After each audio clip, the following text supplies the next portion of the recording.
Bonjour bien-aimés, c'est un plaisir de vous retrouver, de retrouver tout un chacun, que ce soit les habituels étudiants ou les nouveaux. Soyez tous bien bénis et bienvenus. J'espère seulement que chacun a sa Bible, une Bible, car à l'école de la foi, nous apprenons, nous écrivons et nous retenons ce que nous entendons, ce que nous pouvons retenir des enseignements de l'école de la foi. Donc, une Bible à chacun, de quoi prendre note et un stylo, de quoi écrire. S'il vous plaît, que chacun soit toujours muni de, ses, de son nécessaire de travail lorsqu'il vient au cours de l'école de la foi. Vous êtes bel et bien à l'école de la foi. Ce sont des enseignements du Centre international d'évangélisation, communauté évangélique pour la gloire de Christ, basée à Chartres. Vous pouvez, si vous vous déplacez, assister, prendre part aux enseignements euh, d'une manière directe, mais c'est une école en présentiel et à distance aussi, donc via les réseaux sociaux YouTube et Facebook, vous pouvez être membre à part entière de cette école et prendre les cours qui y sont dispensés gratuitement. Que Dieu bénisse tout le monde. Pour les offrandes volontaires, comme le dit la parole de Dieu, que quiconque voudrait faire au Centre international d'évangélisation, à l'école de la foi, il n'y a pas de problème. Vous allez sur www.franckcana.com, rubrique faire un don, et vous pouvez nous faire parvenir votre don par virement. Il y a PayPal, il y a le virement basique aussi, c'est possible. Possible aussi par chèque. Nous sommes au 5 terre, impasse du Clos Thieran, 28 630 à Morancet, juste à côté de Chartres. Les références sont sur le site et pour ceux qui veulent faire parvenir leurs offrandes volontaires par transfert MoneyGram, RIA ou Western Union, ils peuvent nous demander ce qu'il y a mieux de faire par mail ou par téléphone. On vous indiquera comment nous faire parvenir cela. Et pour ceux qui sont des étudiants assidus, pour ceux qui aspirent à vraiment ajouter toujours et encore de la connaissance à leur connaissance, puisque le Seigneur a dit en Osée chapitre 4 verset 6 que mon peuple périt faute de connaissance, nos ouvrages sont disponibles. Vous pouvez vous les procurer par notre site www.franckcana.com, rubrique édition Cana. Il y a par exemple Ainsi est la foi, il y a le dépouillement spirituel et sa conservation, il y a des ouvrages comme Comment identifier et briser une malédiction. Bref, vous serez mais vraiment gâtés en allant sur notre site et en commandant via le site ou directement par mail et autres vos ouvrages et vous apprendrez de très belles choses qui vous aideront à aller de l'avant dans votre marche chrétienne, dans votre vie personnelle, dans votre communion avec le Seigneur. Je vous salue tous, hein, où que vous soyez, que ce soit aux Amériques, en Afrique, en Europe, en Océanie, dans le Pacifique, en Asie, partout. Bonjour à vous, vous êtes les bienvenus et vous êtes au bon endroit, au Centre international d'évangélisation et actuellement, vous êtes dans l'un des cours de l'école de la foi. Le cours d'aujourd'hui, donc prenez vos Bibles de quoi écrire et un stylo. Notre cours d'aujourd'hui est intitulé « Sur ta parole ». Sur ta parole. Et notre texte de base est situé à l'adresse suivante, Luc, adresse biblique Luc chapitre 5, à partir du verset 1. Luc chapitre 5, à partir du verset 1. Il est écrit, comme Jésus se trouvait auprès du lac de Génézareth, et que la foule se pressait autour de lui pour entendre la parole de Dieu, virgule, on s'arrête d'abord là, pour préciser ceci, que conformément à Luc chapitre 20, verset 38, Dieu n'est pas un Dieu des morts. Dieu s'adresse toujours aux personnes vivantes. Matthieu chapitre 22, verset 32 confirme encore cela. Dieu ne s'adresse jamais aux personnes absentes et jamais aux personnes décédées. Notez bien cela dans vos notes. Deuxième chose à préciser, conformément à Exode chapitre 3, verset 14, Dieu n'est jamais au passé et il n'est jamais au futur. Il est toujours au temps présent. Il a dit qu'il est celui qui est « je suis », raison pour laquelle il est dit que d'éternité en éternité, il est Dieu. Donc, pour dire que puisqu'il est dit que Dieu est dans sa parole et il est sa parole, ce qui veut dire que lorsqu'on ouvre la parole de Dieu et qu'on rentre en communion avec Dieu, en communication avec Dieu, il s'adresse à chacun de nous individuellement. Même si vous lisez le nom d'un tiers, le Saint-Esprit ne s'adresse pas à ce tiers. Il ne parle pas de ce tiers. Il s'adresse à vous-même et il vous tend un miroir pour faire l'autopsie de votre propre vie. Et ici, il est dit que comme Jésus, donc Jésus, chacun de nous, puisque la plupart d'entre vous, vous avez en vous le Saint-Esprit, c'est de lui qu'il s'agit là.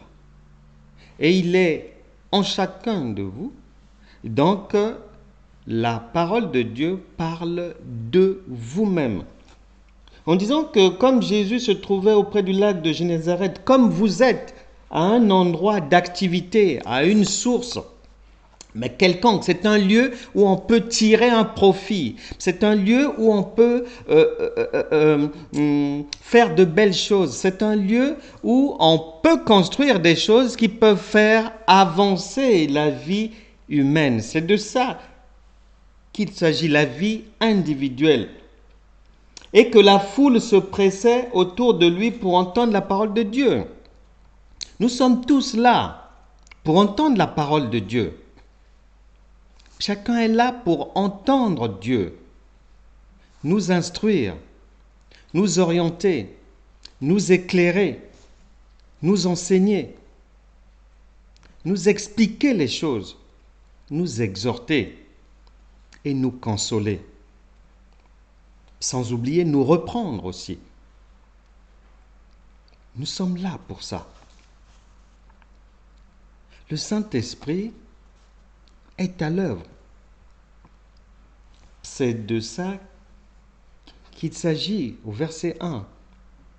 Et le verset 2 dit, « Il vit au bord du lac 2 barques, d'où les pêcheurs étaient descendus pour laver leurs filets. » Il vit au bord du lac 2 barques. Le Saint-Esprit voit des personnes. Dieu voit des gens. Dieu te voit Et il voit une autre personne aussi.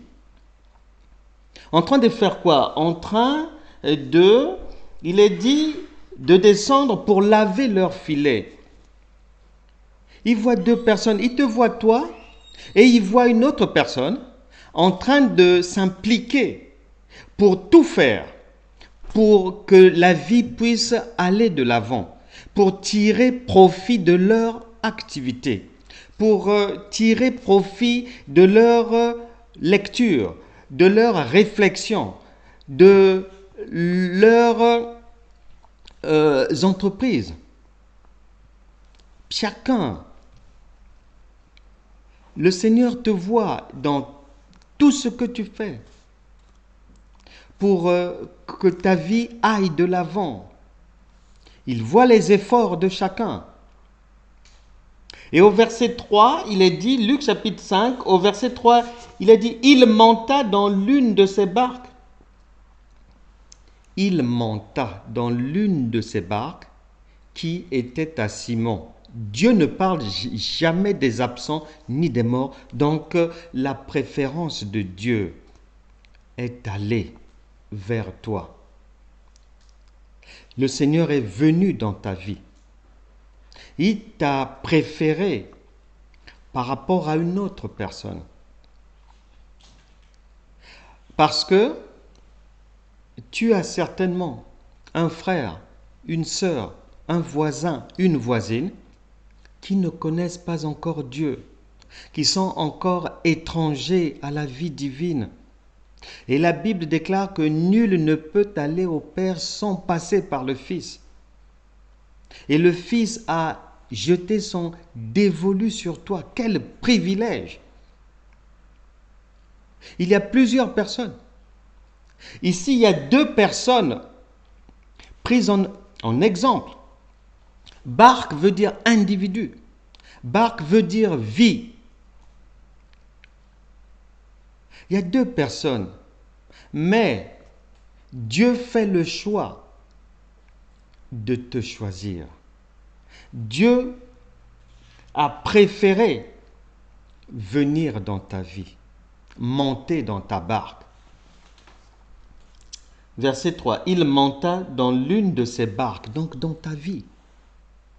Et si jamais tu n'as pas encore permis au Tout-Puissant d'entrer dans ta vie pour te faire du bien, tu en as l'opportunité aujourd'hui, dans ce cours. Avant même la fin de ce cours, tu peux ouvrir ton cœur et recevoir le Seigneur pour qu'il vienne faire dans ta vie ce que tu as du mal à faire, ce que tu n'arrives pas à faire, puisqu'il voit l'investissement de chacun, les sacrifices de chacun, dans le travail bien sûr, la réflexion, dans le conseil, dans les enseignements. Il voit les sacrifices, dans l'amour manifesté vis-à-vis de son prochain. Il voit cela. Et il fait le choix de venir dans ta vie. Il monta dans l'une de ces deux barques. Il n'est pas monté dans les deux barques. Il ne t'a pas choisi toi et puis l'autre d'à côté, non. Il t'a choisi. Dans les deux barques d'où les pêcheurs étaient descendus pour laver leurs filets. S'il est venu vers toi, c'est parce que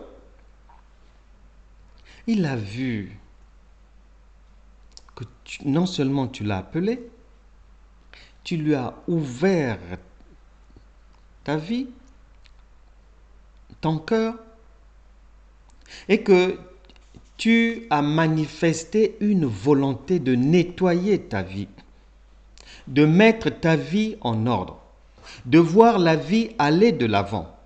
Une volonté manifeste d'accomplir la mission pour laquelle tu es sur cette terre. Il a vu cette volonté. Il t'a vu laver tes filets. Parce que si tu les lavais, c'est que il y avait des choses à enlever. Tu ne voulais plus rester dans les ténèbres. Tu voulais maintenant recevoir la lumière. Tu recherchais ce qui était bien. Tu recherches actuellement ce qui est mieux pour toi, ce qui est mieux pour ta vie, ce qui est mieux pour tes enfants. C'est de ça qu'il s'agit. Et le Seigneur t'avait localisé. Si tu ne lui avais pas encore ouvert ta porte, il te localise aujourd'hui. Il te localise. Et tu es dans le Seigneur. Il te localise. Ce n'est pas pour rien. Parce qu'il a vu ton amour pour tes enfants. Il a vu ton amour pour les autres. Il a vu ton implication dans la réussite de la vie. Il a vu cela. Et il est venu. Il est dit au verset 3, toujours, et il le pria de s'éloigner un peu de terre. Il le pria de s'éloigner un peu de terre. La terre, c'est l'homme. La terre sont les hommes. Et quand le Saint-Esprit vient dans nos vies, nous sommes mis à part. C'est pour ça qu'il est dit que nous sommes dans ce monde, mais nous ne sommes pas de ce monde. C'est de ça qu'il s'agit.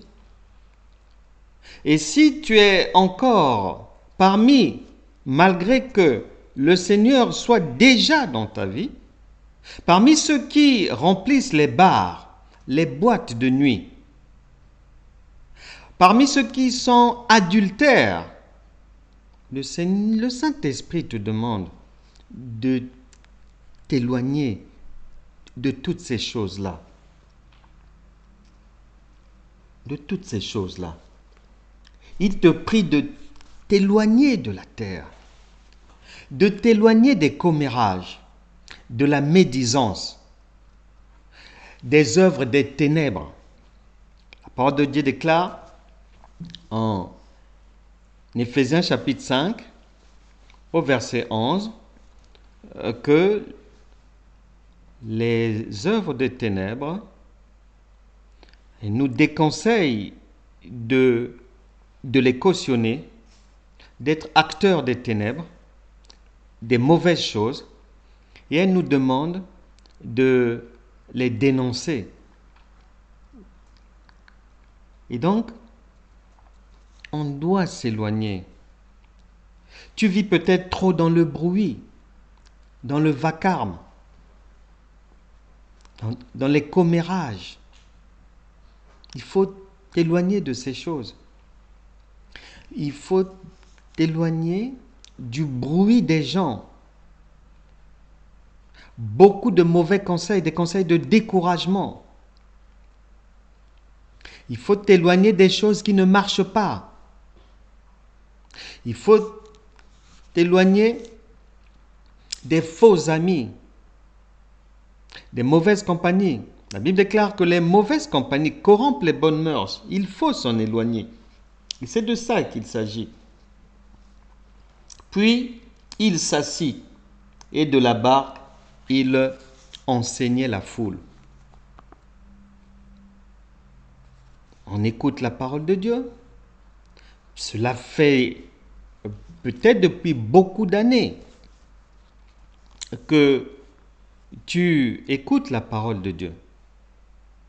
Mais qu'a-t-elle produit dans ta vie? Ou bien il n'y a pas longtemps que tu t'intéresses maintenant à ce qui se passe dans notre royaume, le royaume de Dieu. Il n'y a peut-être pas longtemps que tu viens d'arriver à l'école de la foi. Tu es en train de suivre les enseignements. Le verset 4. Lorsqu'il eut cessé de parler, il dit à Simon, avance en pleine eau, virgule, et jetez vos filets pour pêcher. À un moment donné, le Seigneur te parle. Il faut bien noter cela. Il nous parle toujours. À un moment donné, le Seigneur, il s'arrête de parler. Il s'arrête de parler. Est-ce que lorsque tu as écouté la parole de Dieu, est-ce qu'à un moment donné, tu t'es arrêté pour faire exactement ce que lui te demandait de faire? Parce que le Seigneur dit, avance en pleine eau. Est-ce que c'est ce que tu as fait? Est-ce que c'est le réflexe que les gens ont habituellement de s'arrêter? Ou bien, est-ce que ce sont des réflexes qui consistent à poursuivre dans des jeûnes, dans des prières qui ne marchent pas sans se poser des questions? Est-ce que tu fais partie de ces personnes qui depuis 20-25 ans sont en échec, que ce soit du point de vue marital, que ce soit du point de vue professionnel? Au niveau des projets, c'est un pas en avant, 3 pas en arrière. Au niveau de la santé, elle décline. Dans quelle situation es-tu? Est-ce qu'à un moment donné, tu t'es arrêté? Parce que le Seigneur dit, avance en pleine eau pour jeter les filets. Cette parole de Dieu, dans la conscience collective, dans l'imaginaire de tout chrétien en général, cette parole de Dieu avance en pleine eau et jetez vos filets pour pêcher est toujours, automatiquement, immédiatement rattaché au travail, à une activité économique, à une activité commerciale. Or, c'est faire erreur, parce que la Bible déclare que la parole de Dieu, elle n'est pas liée. Il est impossible, il est irresponsable, incohérent d'enchaîner, de cadenasser la parole de Dieu à un domaine précis, à une signification précise. Non, c'est faire erreur. Et dans ce cours, le Saint-Esprit voudrait apprendre aussi à qui que ce soit d'aller effectivement dans les eaux profondes dans lesquelles ni les enseignants, ni toi-même, tu as l'habitude d'aller. Il ne s'agit pas tous les jours du travail.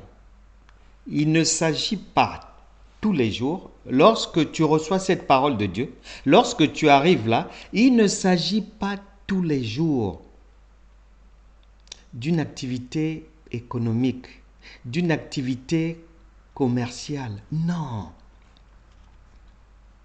Il peut s'agir de la santé. Dieu parle de la santé.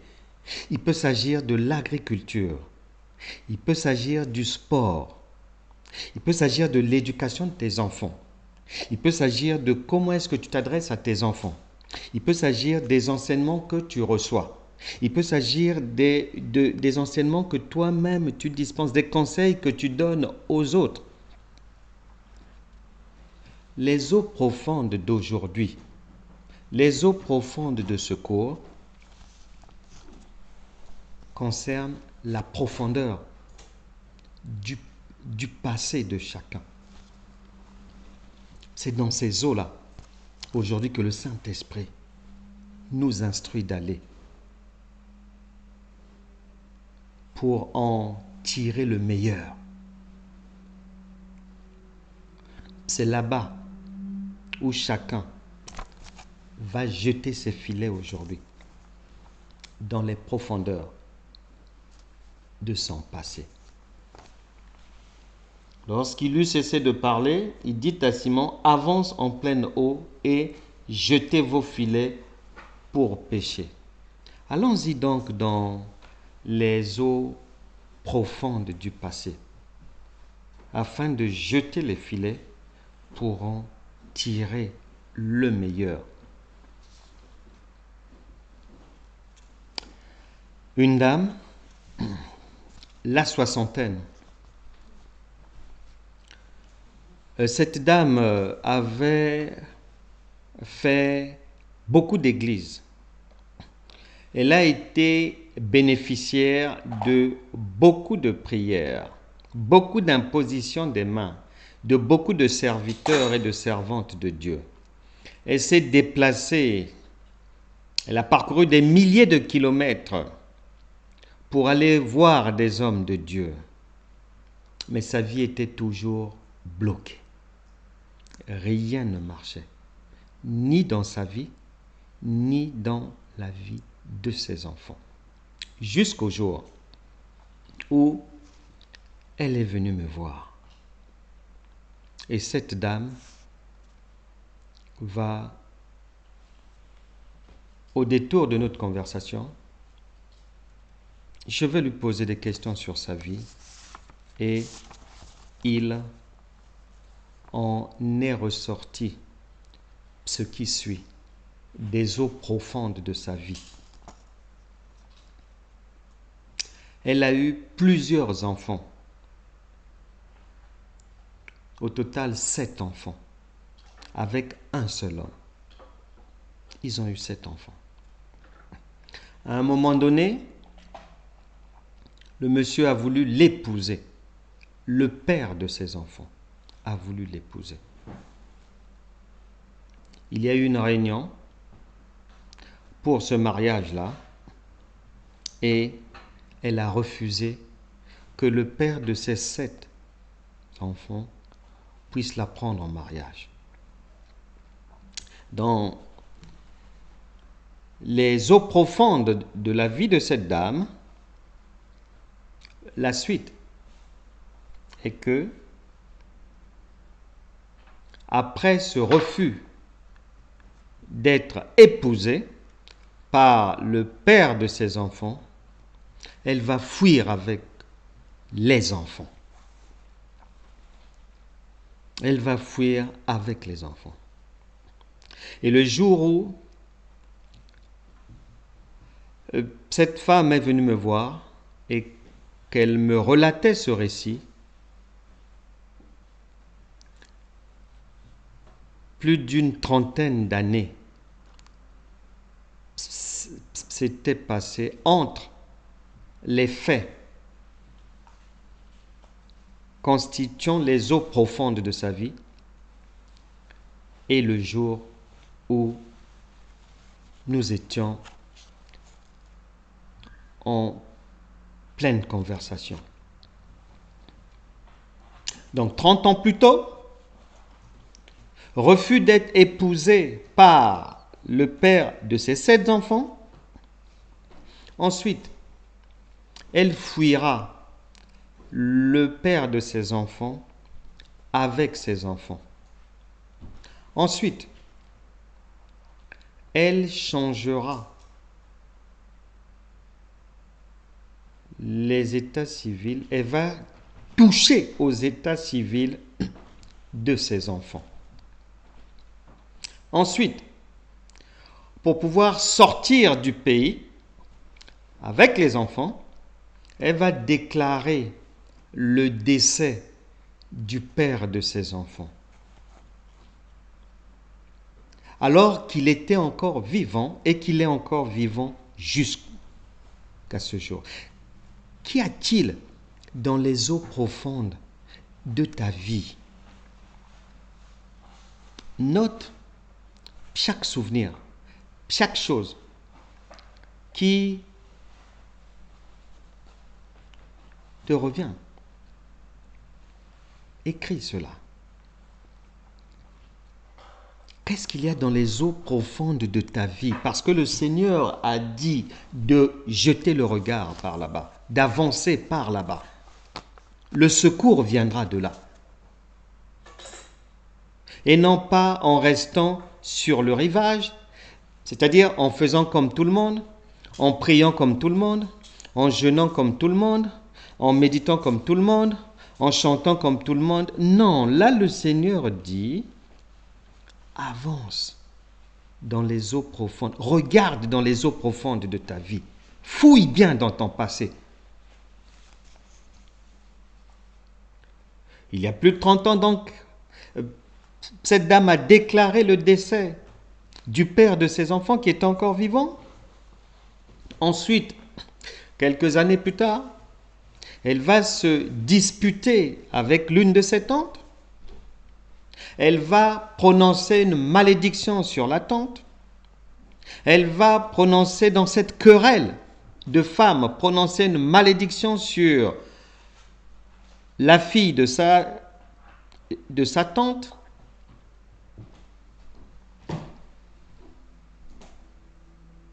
Plus tard,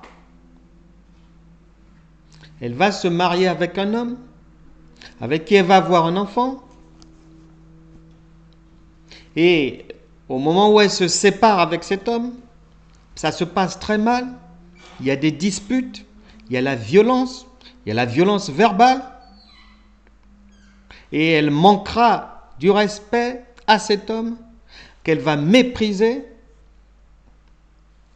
Elle se brouillera aussi au fur et à mesure des années avec une autre sœur, une sœur chrétienne. Beaucoup de choses comme ça dans les profondeurs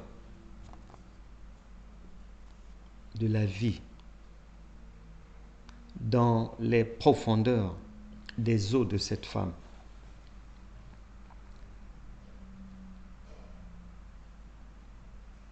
Car le Seigneur dit, il faut aller là-bas pour jeter les filets, pour pêcher. Et on se souvient que quand le Seigneur, au verset 2, quand le Seigneur t'a vu, tu étais déjà au verset 2 en train de laver tes filets. Tu avais déjà demandé le pardon de tes péchés. Tu as fait des veillées de prière. Tu as jeûné. Tu as donné de l'argent en contrepartie de prière. Tu allais voir peut-être un prophète, une prophétesse. Tu allais voir toutes sortes de personnages.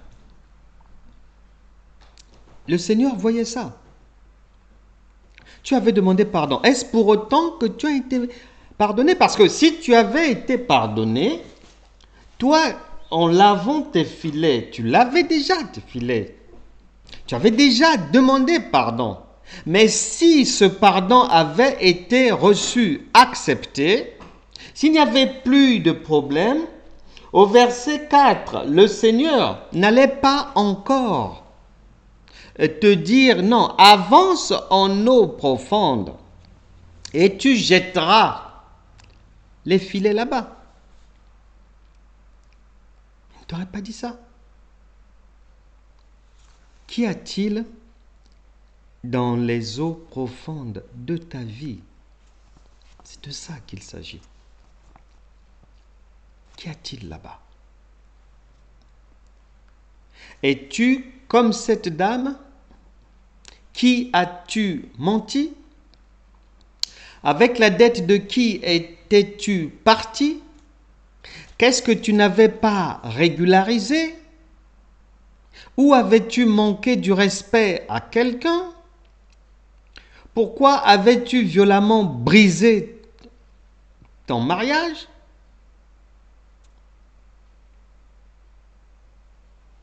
C'est de ça qu'il s'agit. Verset 5. Simon lui dit, Maître, nous avons travaillé toute la nuit sans rien prendre. Maître, nous avons travaillé toute la nuit sans rien prendre. Oui, tu as fait tout ce qu'il fallait. Est-ce que tu étais allé dans les eaux profondes?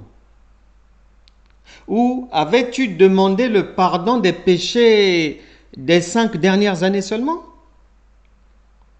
Et encore, tu avais fait un tri sélectif. Est-ce que tu étais allé en profondeur? Tu as jeûné, prié, oui. Tu as donné de l'argent contre le secours de Dieu. Parce que tu avais pensé qu'en donnant l'argent pour qu'on prie pour toi, en semant 1000 euros, en semant 5000 euros, tu t'étais peut-être retrouvé quelque part dans une croisade quelconque où on t'a demandé de porter 700 dollars, 1000 euros et tout, et que Dieu allait te guérir le jour même, que tes problèmes allaient partir immédiatement. Tu dis que tu as fait tout cela. Mais est-ce que c'était sur la base de la parole de Dieu? Même si tu as entendu ça d'une prophétesse, mais qui t'a dit que quiconque s'appelle prophétesse est prophétesse mandatée par le Tout-Puissant? Qui t'a dit ça? Et puis, il y a des serviteurs de Dieu cupides. Et oui, et puis tu as cru peut-être que le secours de Dieu s'obtenait à coup d'argent. Non. L'aide de Dieu ne sera jamais monnayable. Cela ne veut pas dire que le Saint-Esprit t'interdit de financer l'œuvre de Dieu, d'aider les ministères, de faire des offrandes aux ministres de Dieu et autres. Non. Tu n'en as pas l'interdiction. Tu peux le faire. Mais lorsque tu le fais, ne mélange pas l'argent que tu donnes avec l'aide de Dieu dans tes pensées. Non. Tu ne seras jamais secouru sur la base de l'argent que tu donnes. Non. Sinon, tous les malades du cancer n'allaient pas mourir, ceux qui sont morts. Sinon, les gens n'auraient plus de problèmes. Les chrétiens n'auraient plus de problèmes. Ça ne se passe pas comme ça. Tu t'es impliqué, tu as travaillé, ça fait des années que tu fais du bien aux autres. Ça fait des années que tu travailles, mais il n'y a pas de résultat. Est-ce que tu étais allé dans les eaux profondes de ta vie? Est-ce que tu étais allé dans les eaux profondes de ta vie? Parce qu'il est dit, nous avons travaillé toute la nuit sans rien prendre. Eh oui. Sans rien prendre. Et beaucoup d'enfants de Dieu sont comme ça. Chrétiens, depuis longtemps, mais il n'y a pas de résultat véritable. Il n'y en a pas. On relève des miettes par-ci, par-là. Mais il n'y a pas. C'est rare de voir des résultats de type biblique chez les enfants de Dieu. Et le Seigneur a dit pourquoi. Osée chapitre 4, verset 6, mon peuple périt faute de connaissance.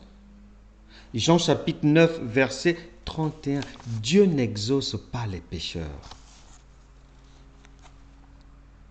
Effectivement, on peut être même pasteur, on peut être chrétien depuis 40 ans, on peut être fidèle tous les jours dans les dîmes, les offrandes, fidèle à son église, à la lecture de la Bible, mais sans pour autant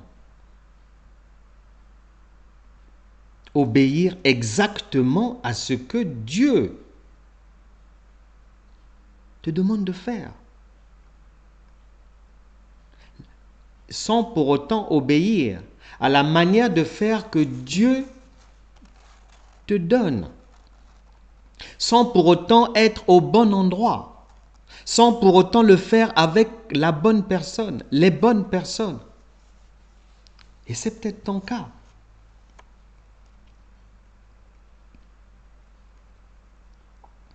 Et beaucoup de gens ont mis du temps dans le désert, dans les problèmes, malgré les jeûnes et prières, parce que ils n'ont jamais rencontré quelqu'un qui leur a fait comprendre. Ils ne sont jamais retrouvés devant un serviteur de Dieu qui leur a demandé d'avancer et de jeter le regard dans les eaux profondes de leur vie. Jamais. En général, l'ordonnance spirituelle est la même. Prier, jeûner et donner l'argent. Prier, jeûner et faire des sacrifices. Prier, jeûner et bâtir un autel. Mais il n'y a pas de résultat. Il n'y a pas de résultat. Il n'y a pas de résultat. Et beaucoup de chrétiens marchent sans résultat. Ils pensent que parce qu'ils font certaines choses dites chrétiennes, que Dieu est d'accord avec ça. Ah non. Lorsque on est en osmose avec Dieu, il y a toujours la réussite. Jérémie chapitre 1, verset 12. Il y a toujours la réussite. Puisque le Seigneur lui dit, puisque Pierre plutôt d'abord, dit au Seigneur, Pierre lui dit que Seigneur, Maître, nous avons travaillé toute la nuit sans rien prendre, mais sur ta parole, je jetterai le filet. Avais-tu jeté ton filet sur la parole de Dieu? C'est-à-dire de la manière dont Dieu te demandait de le faire, à l'endroit où Dieu te demandait de le faire, avec la personne dont Dieu t'avait demandé de t'associer. Est-ce que tu as été exploré? Est-ce que tu as été faire au moins une fois l'autopsie de ta propre vie? Avais-tu été dans les eaux profondes de ta vie? Et Pierre dit que sur ta parole, je vais le faire. Même si nous avons échoué hier, même si tu as échoué depuis 15 ans, depuis 18 ans, aujourd'hui, agis conformément à la parole. Jérémie chapitre 1, verset 12. Et l'Éternel me dit, tu as bien vu, car je veille sur ma parole pour l'exécuter. La réussite va se présenter à partir du moment où chacun va agir conformément à la parole de Dieu. Le bruit, tout le monde peut faire le bruit. Tout le monde peut prêcher, enseigner, blablater, mais comprendre la parole, comprendre ce que Dieu dit et agir fidèlement à la parole de Dieu, très peu de gens, très peu d'enfants de Dieu y parviennent. Raison pour laquelle vous êtes au bon endroit, ici à l'école de la foi, qui est chargé de vous permettre de saisir la parole, de la comprendre et de la mettre en pratique. Parce qu'il y a beaucoup de gens qui pensent mettre en pratique la parole. Ce n'est pas parce que tu as reçu un verset biblique, ce n'est pas parce que tu as lu ça dans la Bible et que tu vas agir conformément à ce que tu as lu dans la Bible que cela veut dire que c'est Dieu qui te dit de faire ça. Non. Jacques dit, en Jacques chapitre 1, verset 22, Mettez en pratique la parole de Dieu. La parole de Dieu à mettre en pratique, c'est celle que chacun, il faut noter cela. La parole dans Jacques 1, verset 22, et Jérémie chapitre 1, verset 12. La parole à laquelle ces deux paroles de Dieu font allusion, c'est pas ce que tu as lu, pas ce que quelqu'un t'a dit, non, c'est ce que Dieu a réellement dit pour toi dans la situation présente.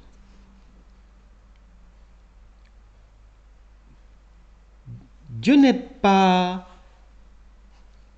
dans la convention, il n'est pas dans la monotonie. Tu arraches un verset biblique et tu veux marcher avec tout le temps, tous les jours. Non, le Saint-Esprit ne fait pas comme ça. Il y aura une parole pour lundi, il y aura une autre pour mardi, il y aura une autre pour le problème du mercredi. Si le même problème revient, il n'est pas sûr que vendredi, que la solution soit basée sur la même parole. Dieu est le maître des temps et des circonstances. La parole de Dieu n'est pas liée. Elle est libre, agissante. Donc, lorsqu'on parle de la parole de Dieu, qui porte du fruit, dont parlent Jacques et Jérémie, c'est la parole qui vient effectivement du Seigneur, qui t'a été destinée personnellement. Jacques chapitre 1, verset 22. Mettez en pratique la parole de Dieu et ne vous trompez pas vous-même par de faux raisonnements. Si ça ne marche pas souvent dans la galaxie chrétienne, malgré les jeûnes, malgré les prières, malgré les veilles de prière, malgré le dur labeur dans les exercices chrétiens,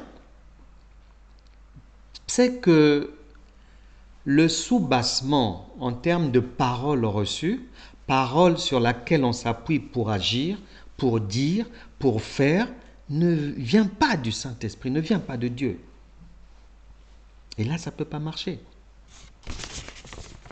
Et il faut faire attention, car lorsque ça vient de Dieu, il y aura toujours du résultat.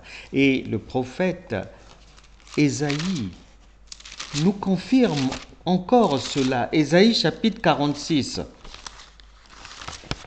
Ésaïe, on va au chapitre 44, verset 26. Ésaïe 44, verset 26. Je confirme la parole de mon serviteur et j'accomplis ce que prédisent mes envoyés. Dieu confirme toujours sa parole authentique. S'il n'y a pas eu du résultat, c'est que ce n'était pas la bonne parole de Dieu. Peut-être que tu marchais avec la parole destinée à une autre personne. Cela n'était pas pour toi. Et souvent, on va dire que oui, mais gardons la foi, les années passent, on garde l'espoir, marchons dans la foi, Dieu fera, il fera toujours, etc., etc. Mais quelle est cette maman qui peut croiser les bras pendant que son enfant pleure et attendre 8 ans pour tout faire pour arrêter les pleurs de l'enfant? Quelle est cette maman aussi cynique, diabolique que vous connaissez, qui pourrait faire ça? Attendre 8 ans, attendre 7 ans, que l'enfant pleure d'abord, au prétexte de le former, dans le cadre de sa formation aux larmes, et attendre des années avant de faire du bien à son enfant. Ça n'existe pas. Et pourquoi est-ce que Dieu le ferait pour vous?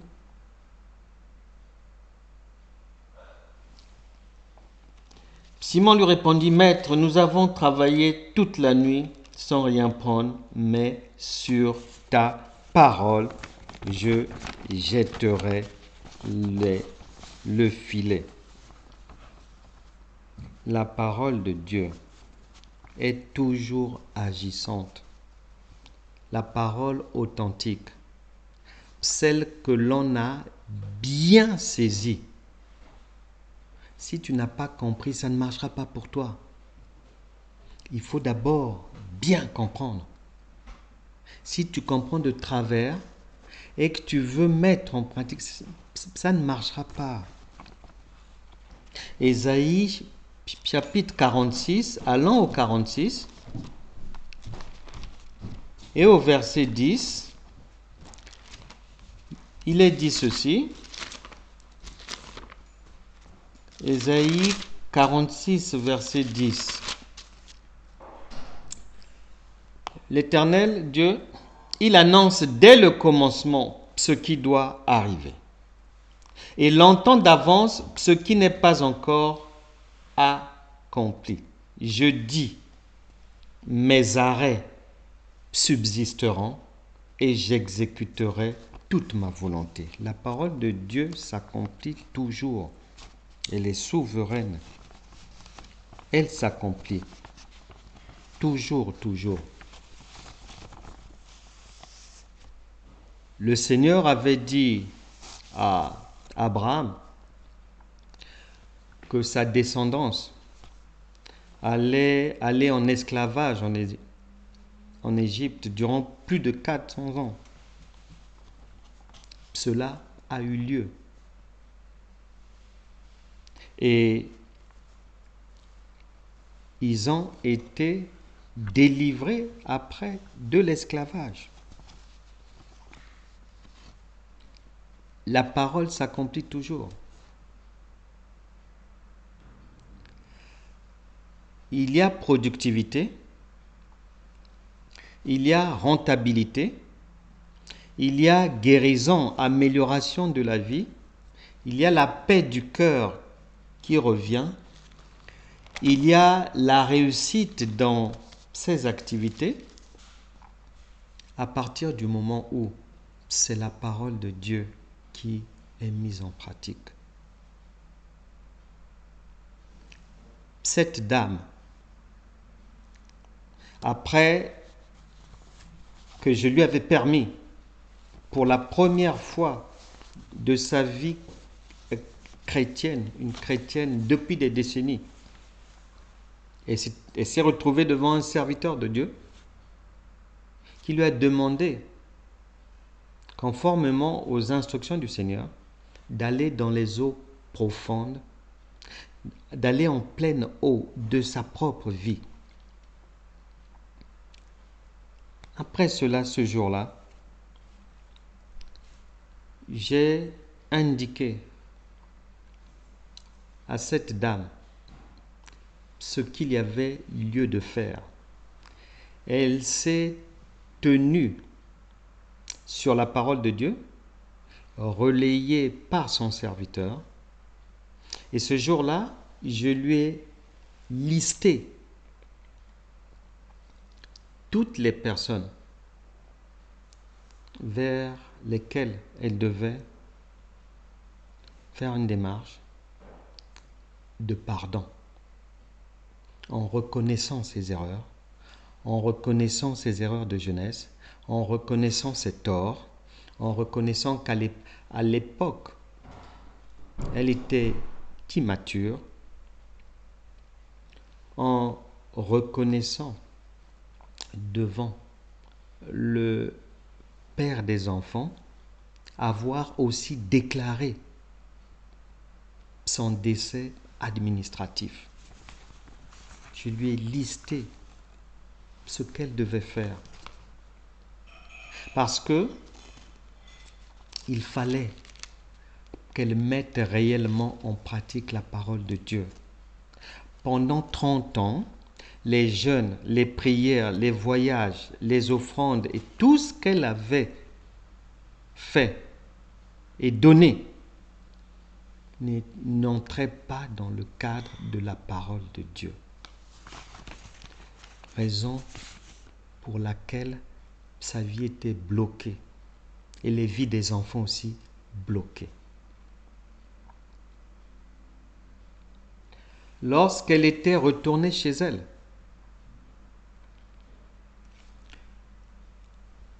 elle va m'appeler, je reçois un coup de fil d'elle. Il était 22h30 passé ce jour-là. Elle n'en revenait pas. Plus de 30 ans de guerre à distance, de séparation, de tracasserie, d'incompréhension, de haine, de rejet. Elle avait fini par avoir, au bout du fil, par échanger avec le père de ses 7 enfants. Et le père de ses 7 enfants a écouté attentivement tout ce qu'elle reconnaissait après 30 ans, y compris sa déclaration, la déclaration administrative de son décès. Elle a demandé pardon pour ça. Demandé pardon pour avoir fui avec les enfants. Elle a demandé pardon. Elle était surprise et dans la joie. Parce que je lui avais d'avance dit que lorsque tu feras cette démarche capitale dans les eaux profondes de ta vie, pour y jeter des filets propres, Dieu te précédera là-bas. Et elle était contente. Le monsieur non seulement était étonné, ravi, et il lui a accordé son pardon.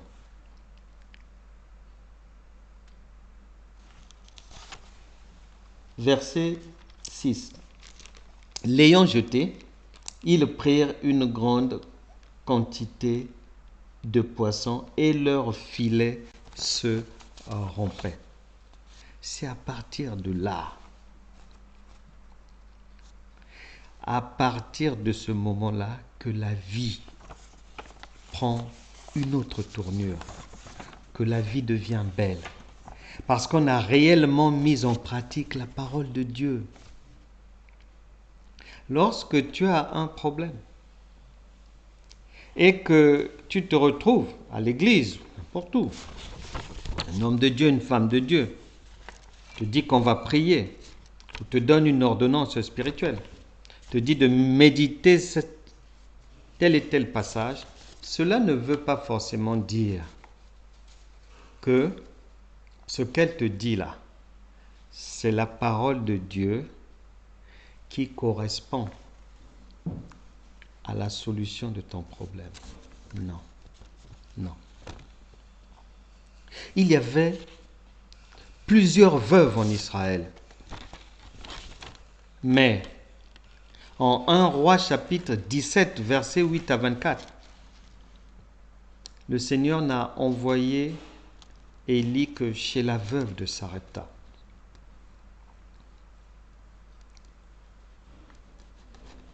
Il y avait plusieurs lépreux en Israël là-bas et en Syrie.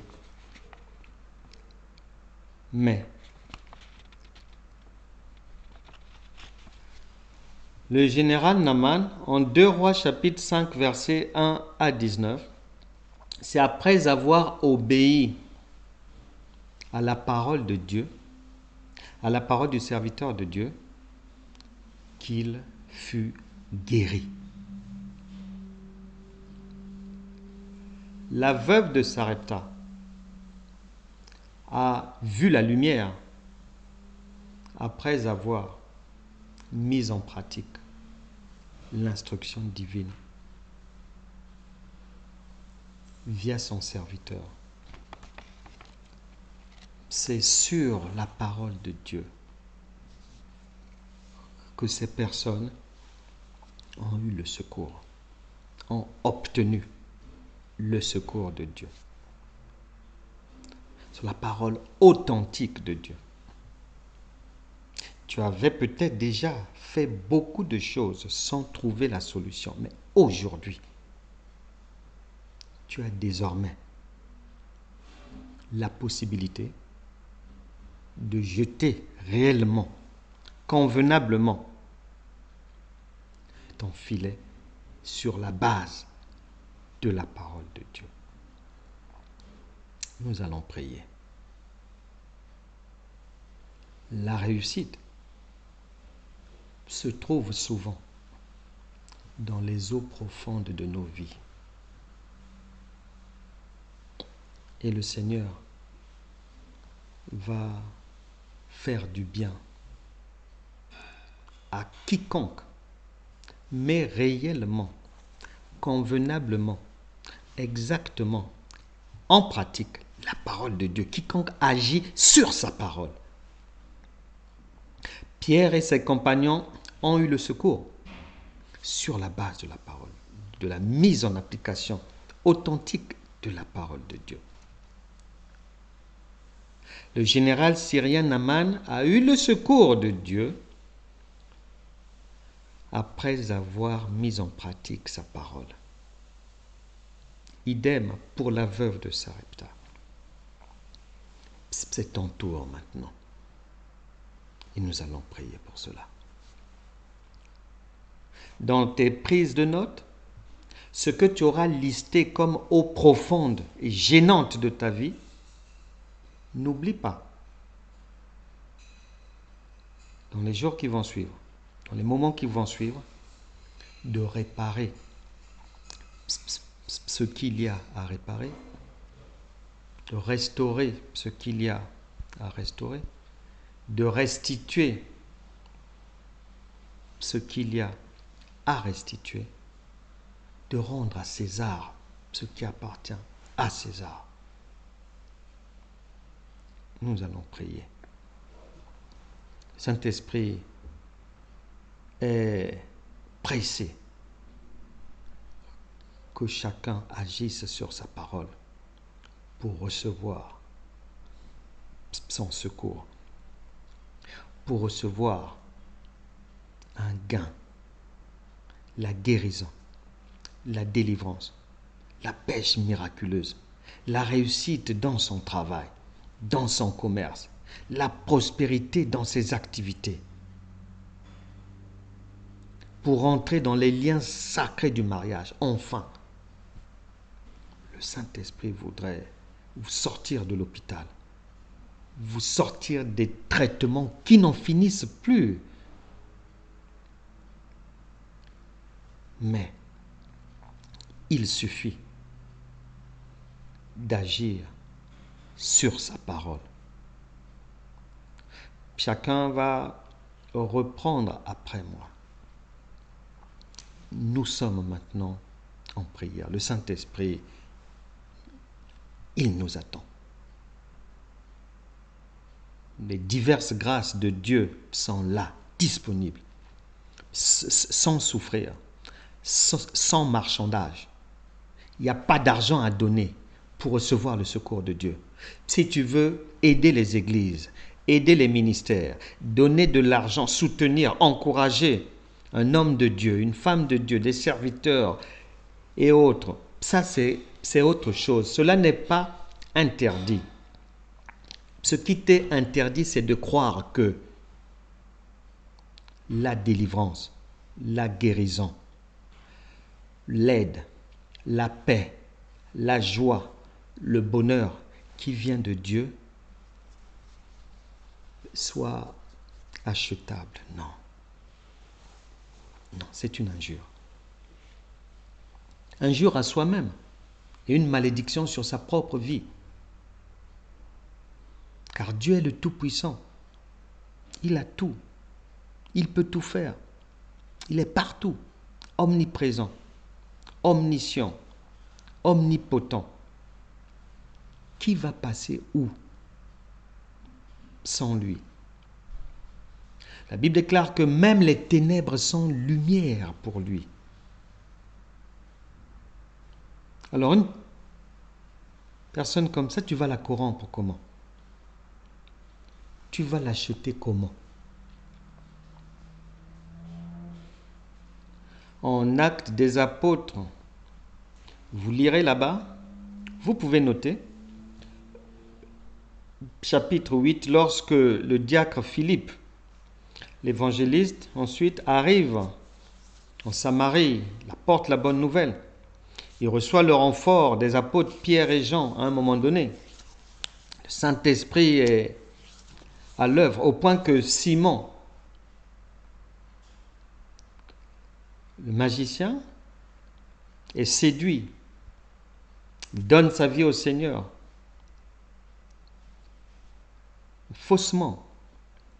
Et il propose de l'argent pour que lui aussi puisse être revêtu de la puissance du Saint-Esprit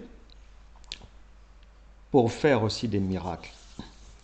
Vous lirez bien là-bas. Les apôtres l'ont maudit. Et Pierre dira que ton argent meurt avec toi-même parce que tu as cru que l'aide de Dieu était monnayable. Nous allons maintenant prier. Le Seigneur est pressé de faire du bien à tout le monde sur sa parole. C'est aujourd'hui que chacun doit maintenant agir véritablement sur la parole de Dieu. Pas sur du blablabla, pas sur, en se basant sur un parler en langue quelconque, pas sur des faux conseils, des faux raisonnements, pas sur l'ignorance, non. Pas sur des prières sans intelligence, non. Mais sur la parole de Dieu. Elle ne faillit jamais. Elle est omniprésente. Elle ne passera jamais. Toutes choses ont été faites par elle, pour elle et en elle. Elle va maintenant nous faire du bien. Je le disais tantôt, elle a déjà fait du bien à Pierre et à ses amis. Elle a fait du bien au général syrien Naaman. Elle a fait du bien à la veuve de Sarepta. C'est maintenant ton tour. Reprends simplement après moi cette prière. Seigneur Jésus-Christ, toi le Dieu omniprésent, omnipotent, omniscient, me voici devant toi. Je te demande le pardon pour tous les péchés de ma vie. Aie pitié de moi. Purifie-moi avec ton sang. Saint-Esprit, pardonne-moi toutes les fois où j'ai agi à côté de ta parole, où j'ai agi sans ta parole, où j'ai cru que j'agissais conformément à ta parole, alors qu'il n'en était rien. Aie pitié de moi.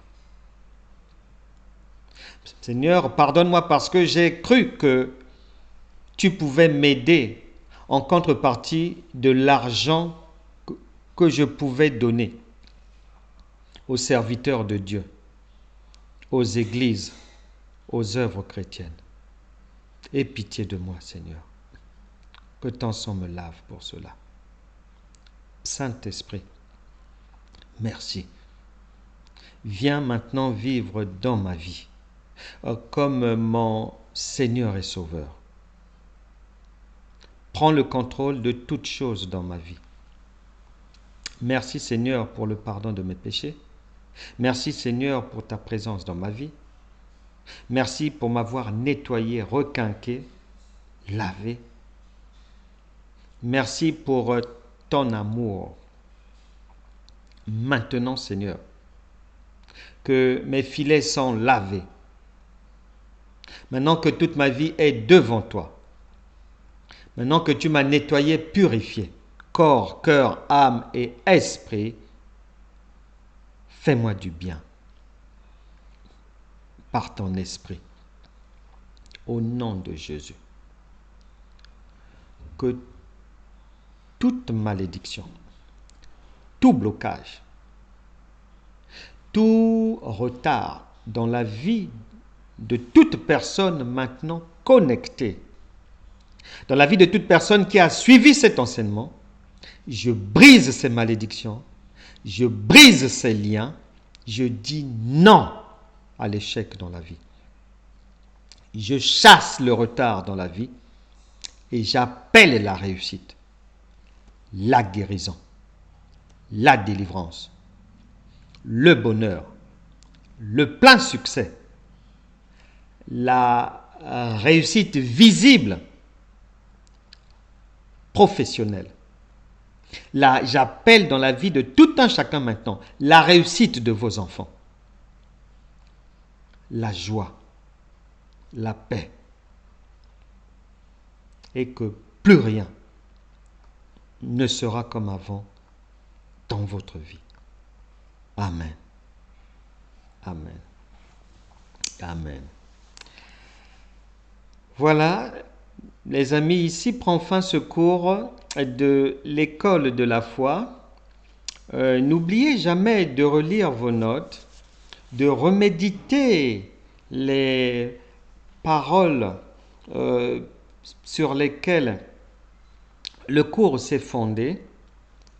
N'oubliez pas de compléter votre connaissance par des lectures d'ouvrages inspirés de Dieu. N'oubliez pas d'ajouter à ce que vous connaissez déjà de la connaissance. Ayez et avancez en termes aussi de culture générale. Car le Seigneur Jésus a dit, en Jean chapitre 8, verset 32, « Vous connaîtrez la vérité », c'est-à-dire la connaissance que vous aurez de Dieu, de tout ce qu'il a dit, de tout ce qu'il vous a donné. Et le verset continue, « Et la vérité vous affranchira », c'est-à-dire toute cette connaissance-là vous permettra de réussir dans la vie et donnera une indication sur votre niveau de réussite dans la vie. Donc, emmagasiner de la connaissance. Que Dieu vous bénisse. On se retrouvera prochainement. N'oubliez pas que nous alternons cours audiovisuels sur les réseaux sociaux, YouTube, Facebook et en présentiel. Nous alternons ces cours audiovisuels avec des cours écrits qui sont dispensés le mercredi. Que Dieu vous bénisse. Pour rappel, nos cours de l'école de la foi ont lieu le dimanche, notre culte enseignement à 9h en présentiel sur Facebook et YouTube, le mercredi à 13h et chaque samedi matin 9h30, nous avons notre réunion de prière. Nous intercédons. Quiconque peut venir avec son ou ses sujets de prière et nous allons les présenter au trône de la grâce. Que Dieu vous bénisse et n'oubliez pas de vous abonner à notre chaîne Franck Cana TV. Abonnez-vous, partagez, invitez. Ne gardez pas cette connaissance pour vous. Ne soyez pas égoïste. Appelez des frères, des sœurs. Partagez-leur ce que vous apprenez. Envoyez les vidéos et le Saint-Esprit leur fera aussi du bien, leur viendra en aide et leur permettra de sortir de l'ignorance. Car en Osée chapitre 4, verset 6, le Seigneur a dit que mon peuple périt faute de connaissance. Et nous sommes là, l'école de la foi est là pour empêcher que les gens n'aillent à la destruction faute de connaissance. Nous sommes là pour donner la connaissance qu'il faut pour que la vie puisse se passer et qu'elle puisse bien se passer. Que Dieu vous bénisse. À bientôt. Au revoir.